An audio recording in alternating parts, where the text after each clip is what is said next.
This is Greg Troutwine with Marine Technology TV, and we're here today with the Honorable Minister Andrew Parsons from the government of Newfoundland and Labrador. We're here to discuss the unique and vibrant cluster of marine, subsea, and offshore energy companies, academia, and government players in the region, which cumulatively is a world-class cluster. So Andrew, with that, can you start give an overview of your position, your tenure, and the scope of responsibilities? Absolutely. So my name is Andrew Parsons. I'm the member of the House of Assembly for a district called Burgeo-Lapoille, but I'm also the Minister of Industry, Energy, and Technology in the government of Premier Dr. Andrew Furey. So to give, I guess, a little, sort of beginner on that. So when the Premier came in and took over government in August of 2020, he combined the previous departments of natural resources with the economic development responsibilities of other departments, combining it all into one shop, but really also putting a focus on technology, like putting that actually in the departmental name. So as you can guess, we handle everything from mining, electricity, oil and gas, offshore, moving into renewables, marine technology, every kind of tech, which we're trying to build a base here for that, economic development opportunities, investment attraction, you name it. So it's a wide encompassing department, but I'm lucky, and I'll say this as many times as I can, I'm lucky to be surrounded by an amazing team of public servants, people that really do love Newfoundland and Labrador, and they go above and beyond to make people interested in our province and give them a reason to come here and to invest in our province. Can you discuss the maritime Yeah, industry historically and its importance to the province? absolutely. So, I mean, Newfoundland and Labrador, which is a small province, the most easterly province in Canada, certainly most easterly of North America. And we only have a population of just over 500,000.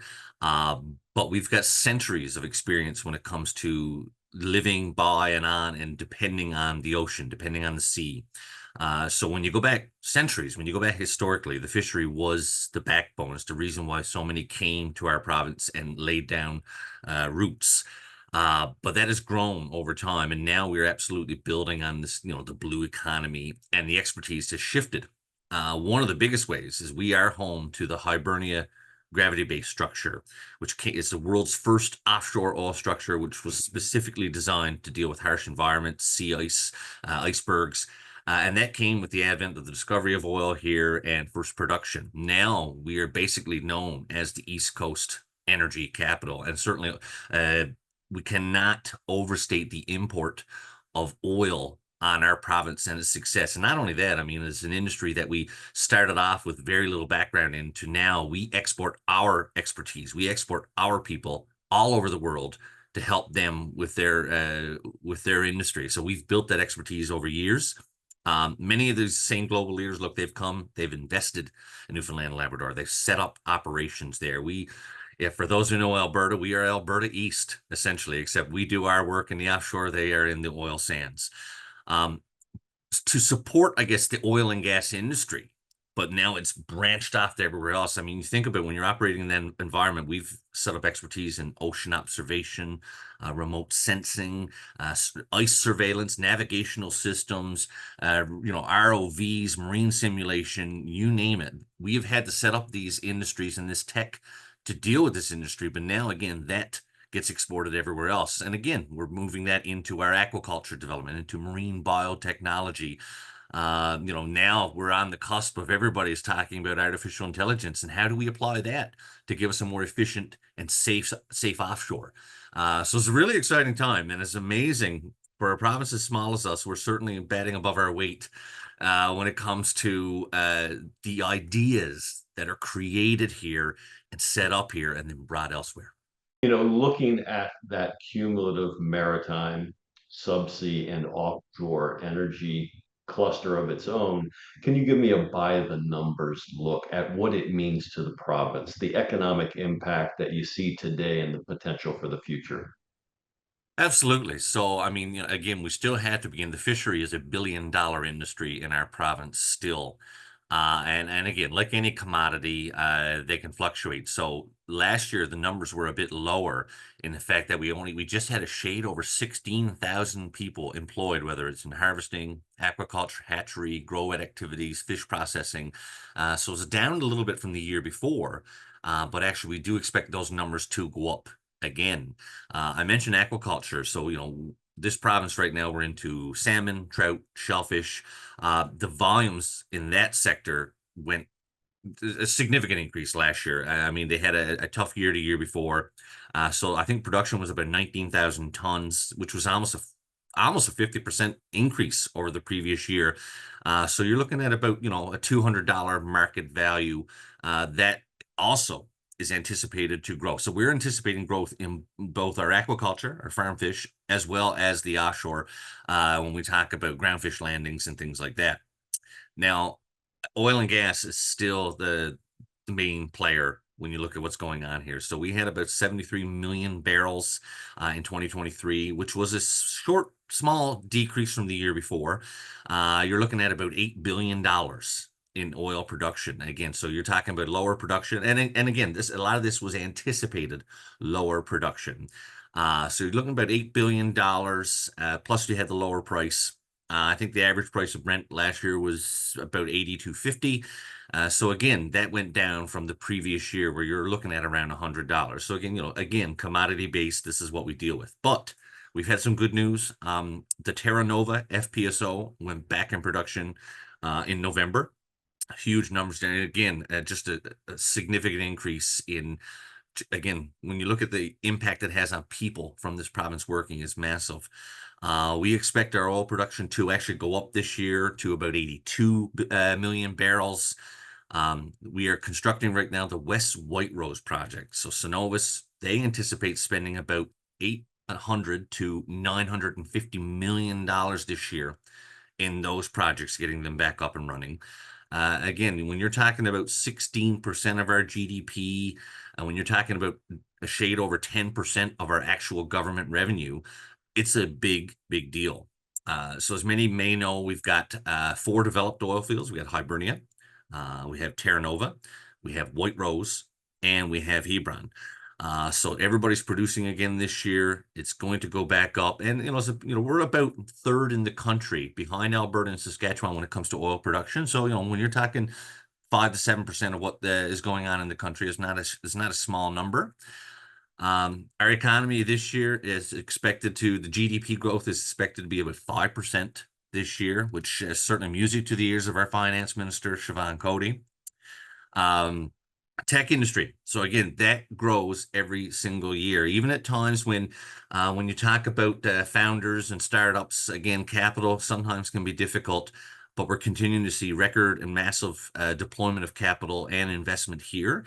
Especially when we talk about, subsea imaging, training simulation. We have collaborative engineering, energy efficiency, anything to do with the green transition is going on here. There's room to grow here. Again, when you think about our location, we are the strategic location for marine, cold ocean, anything to do with that kind of tech or development. We are the place to be. And one thing I point out too, sometimes people don't remember, we're actually closer to Europe. We're closer to Germany than we are to British Columbia on the other side of this country. So we are, ideally located when you think about our shipping lanes, whether it's to the eastern seaboard or to Europe. We are in that prime location as well as that pathway to the Arctic. So I think our location, many years before, I think people looked at it perhaps as a detriment, but I certainly see it as a very big positive for where we want to go.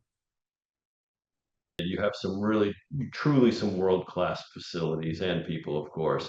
But when you look at the top 3 or 4 draws to your province in that maritime, subsea, offshore energy ball, what do you count as the 3 or 4 quote unquote crown jewels? Yeah, it's a tough question for any politician when you're asked to pick favorites, but sometimes you've got to bite the bullet and recognize what we have here, and they are important. So I'll begin with the launch. So that is I guess it's a state-of-the-art living lab, which is operated by the Marine Institute out in Holyrood, which I like not just because it's my wife's hometown, but it's an amazing facility, amazing community, and it's basically bringing the world's harshest cold ocean environment to the client. So they're dealing with ocean tech through R&D, testing, demonstration, putting everybody. So taking everything together, putting it to the test. You're looking at sort of near Arctic conditions when we talk about safe and reliable in our deep water and in the offshore. Uh, Digital twinning capacities, amazing communications. It's actually a test center for NATO for their Defense Innovation Accelerator. I can't say enough about it. It's literally a beautiful, beautiful location. But then when you see what's actually going on in there, and it's world class, it's absolutely worth bragging about. So I tossed that out for the launch. One of the big things that we're moving into, and we have a new one, is our remote operations center. Everything is about, can we operate from a remote basis, which again is good for emission reduction, good for safety, good for everything. And again, when we talk about, cost reduction, environmental protection, these are the way of the future. Again, when you're leveraging machine learning and AI to help with decision making. So we've invested in these, and the newest one actually, which was a big deal in our province, was the Co-Innovation Center. So that was a cooperation between ACOA, the federal government, provincial government, and Tech NL. And the same thing, we're talking about helping address the tech needs of established companies as well as the new ones that are pursuing remote ops in, energy, healthcare, mining, fisheries, transportation, you name it. This is a place to help grow and bring them together and share information. And again, we've had multiple of those. Another one is the Food Growth Center, again, serving offshore energy and other marine-based clients. So that's one of the big things we have here. And then again, when you see you don't need to reinvent the wheel. We've got a great thing going. We're able to take that and then apply it elsewhere. The National Research Council actually has a pretty amazing facility in St. John's. If not one of the most advanced indoor model ocean facilities in the world. So they're talking about, you're producing, multi-directional waves in extreme temperatures, extreme sea states. It can generate wind to simulate, real world marine conditions, just really cool and important stuff. They have a towing tank research facility. So we're talking about, they have what you need there to test high-speed vessels such as warships, bulk carriers, patrol vessels. All this stuff can happen right there. Amazing ice tank as a part of this facility again. So when you're talking about getting, extremely cold temps, we're able to simulate what's going on in the Arctic, Northern Marine, again, which is a massively important direction for everybody going into the future. So when we're talking about the ability to grow ice extremely quickly to give, this thickness that you need to talk about cutters and icebreakers, these are things that you have to be able to simulate, and we have it right there. I'd say the last one would probably be our Center for Marine Simulation. So again, is another sort of arm of the Marine Institute, which is a gem in itself when we talk about learning in our province when it comes to the ocean and anywhere when we talk about marine. They have an amazing group of marine tech training, research, development. They have, when we talk about the study of ocean engineering, everything that they do here. So same thing, simulation technology. In fact, I think they actually have this amazing underwater tank that when I visited, they've actually brought Navy SEALs up there to do training in this. It's just massive, and it's really cool. And when you're seeing this stuff here, knowing that it's actually going on in Newfoundland and Labrador, very, very cool to see. When you look not at the physical assets, but I guess the expertise, the people, I guess what do you see as the leading expertise coming out of the province that the world should know about? Well, we are lucky to be surrounded by generations of brilliant Newfoundlanders and Labradorians with expertise. And we're very lucky. We try our best to help promote them and share them. You just name one. So first one, I'll just lead off with Captain Chris Hearn. I mean, over at the Marine Simulation Center, Marine Institute. So one of the largest of these facilities in Canada, and he is there working with the maritime and the offshore industries to do risk mitigation when it comes to accidents, improving performance, testing new equipment. He's an amazing master mariner for Canada and for the world when you think about it. And in fact, he's also sitting on the board of the Irish Maritime Energy Cluster. So we have a history of providing expertise that we love to share with our neighbors around the world. And Chris is a prime example of that. So again, he's somebody that is a go-to for many. Again, going back to the Marine Institute, someone who I have a lot of time for also is a gentleman named Dr. Paul Brett. He's the vice president of the Marine Institute. He's the chair of what they call Oceans Advance. And having dealt with Paul, most recently, actually, the Marine Institute hosted an ROV competition for high school kids.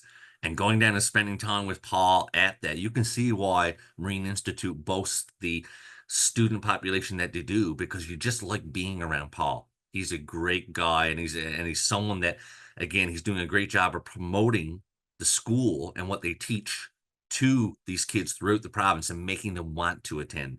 And I say this too, and I've got a personal connection. My younger brother is actually a Marine Institute graduate and a skipper himself. So I know firsthand how amazing it is and how much he enjoyed that, that was his alma mater. So Paul's, he's an educator, he's an administrator, he's a data specialist. He's been doing stuff with Smart Bay, ocean observation, out at the launch. He's too many things on his resume to name. But he has absolutely been a leader in this province, and again, a great person to boot. When you look at MUN itself, MUN has almost 70 researchers, which are ranked in the top 2% globally.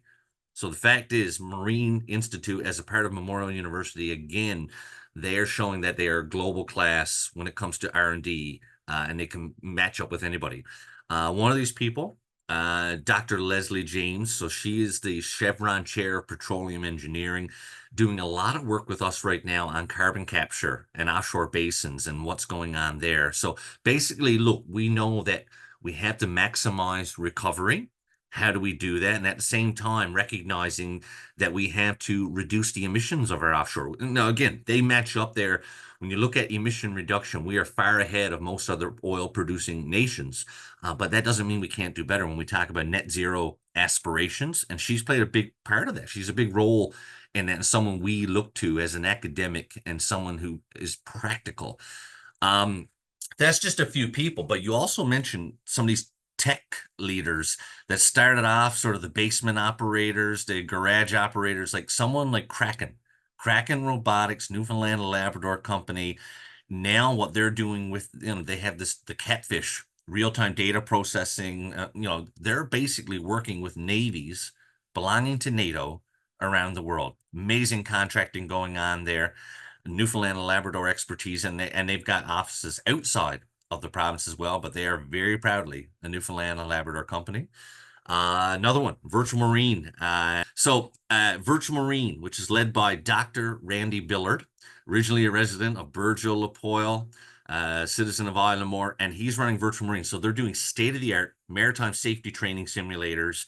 So they're offering solutions when it comes to lifeboat, fast boat operating throughout the world. Again, simulating what goes on elsewhere, providing safe operations. They have their tech going everywhere. They are representing our province on a global stage. When you mention all the shows that you go to, you can often find Virtual Marine and people like Randy there. Just amazing. And again, another amazing person, someone that you love to have around, and he just happens to be brilliant on the side as well. So when you look at that collaboration of attracting technology providers outside the province into the province, are there any programs, or if anybody watching that's interested to do business in the province, what kind of things should they know?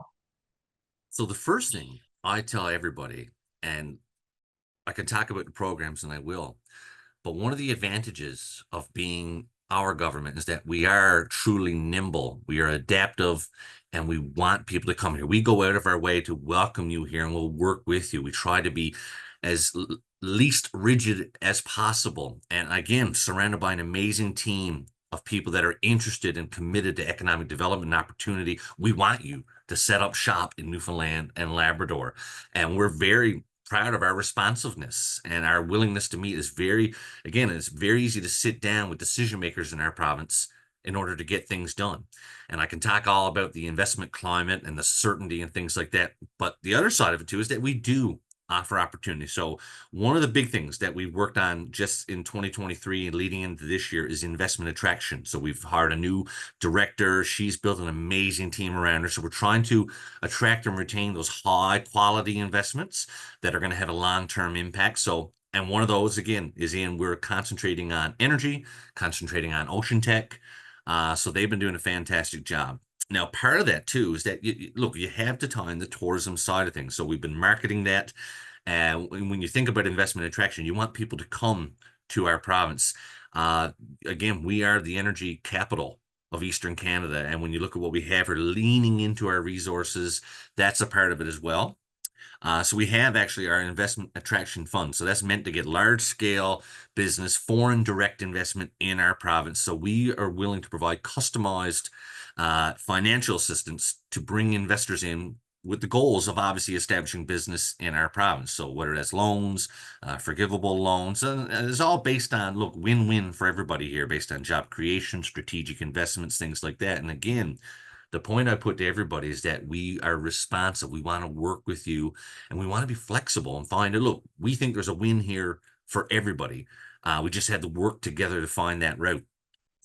Just last year, actually a year ago, we announced a job accelerator growth program. So the whole point of that, again, to spur job creation and investment here. So essentially, what it will do is provide payroll incentives of 10 to 15% for 3 years if you get approval in the program and you set up a company here that provides, job creation, solid management, things like that. So it's meant, again, it's the best program in Atlantic Canada, and it's something that we think is competitive everywhere. So there's a whole bunch of, just different parts there. When we talk about hiring full-time equivalents, talking about hiring new hires, young people, we're trying to concentrate again on keeping those young people here or bringing them to Newfoundland and Labrador. We have manufacturing and processing tax credits. So when we talk about you can claim up to 10% of capital cost for eligible property, again, another way to help work on the cost of being a part of that sector. So that's just a few. I think we've shown over the last few years working with, different groups, especially in the renewable energy side and the tech side. We are willing to invest. We see it as an opportunity for joint wins here. I keep talking about wins. Everybody can get a win here, which is the whole point of partnerships and collaboration.